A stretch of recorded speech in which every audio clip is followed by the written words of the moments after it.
তো hello friend, take addiction চ্যানেলে আপনাদের স্বাগতম। তো আজকের একটি খুব গুরুত্বপূর্ণ বিষয়ে আমি কথা বলতে চলেছি। তো এটি দেখতে পাচ্ছেন একটি ট্রান্সফরমার, আর ট্রান্সফরমার সাধারণত আমাদের অডিও অ্যাম্প্লিফায়ারের হৃৎপিণ্ড বলতে পারেন।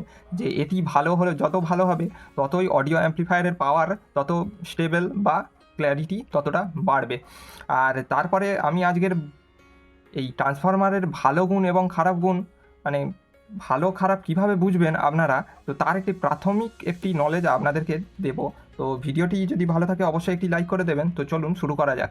সর্বপ্রথম আপনাদের দেখতে হবে যে ট্রান্সফরমারটি হাতে নিয়ে কেমন ওয়েট রয়েছে।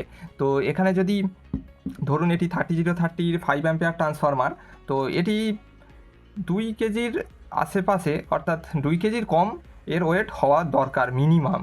তো যদি এটি অ্যালুমিনিয়াম থাকে তো এটি অনেক অনেক অনেক অনেক হালকা হবে তুলনামূলক কপারের।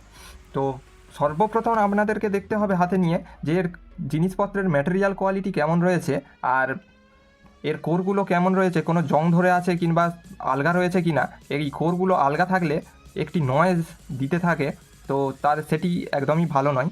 তো এখানের কোরের ফিটিংসগুলো আপনারা দেখে নেবেন যে কতটা ভালো এখানে লাগানো রয়েছে। আর তারপরে আপনাদেরকে দেখতে হবে সর্বপ্রথম যেটি থেকে আপনারা ভালোভাবেই বুঝতে পারবেন যে এর যে সেকেন্ডারি ওয়াইন্ডিং রয়েছে সেই তারের গেজ যতটা মোটা হবে সেই ট্রান্সফরমার তত বেশি কারেন্ট রেটিং হবে।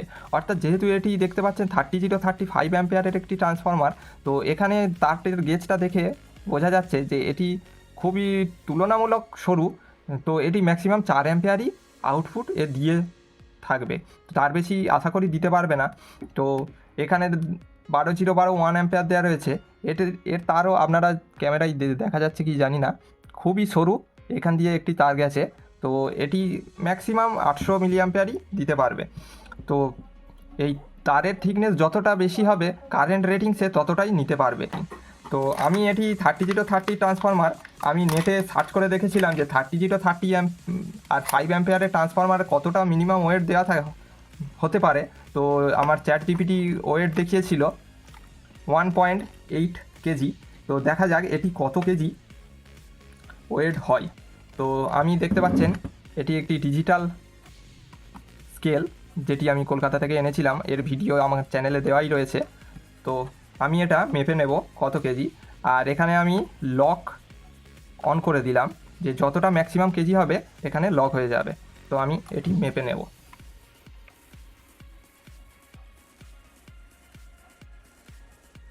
তো বন্ধুরা এখানে দেখতে পাচ্ছেন 1.575 কেজি এখানে রয়েছে।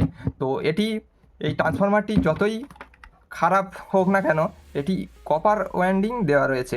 তো আপনারা নিশ্চিন্ত হতে পারেন এটি লং লাস্টিং পারফরমেন্স আপনারা এখান থেকে পেয়ে থাকবেন। তো ভিডিওটি কেমন লেগে থাকলো অবশ্যই একটি কমেন্ট, গুরুত্বপূর্ণ কমেন্ট আপনারা দেবেন।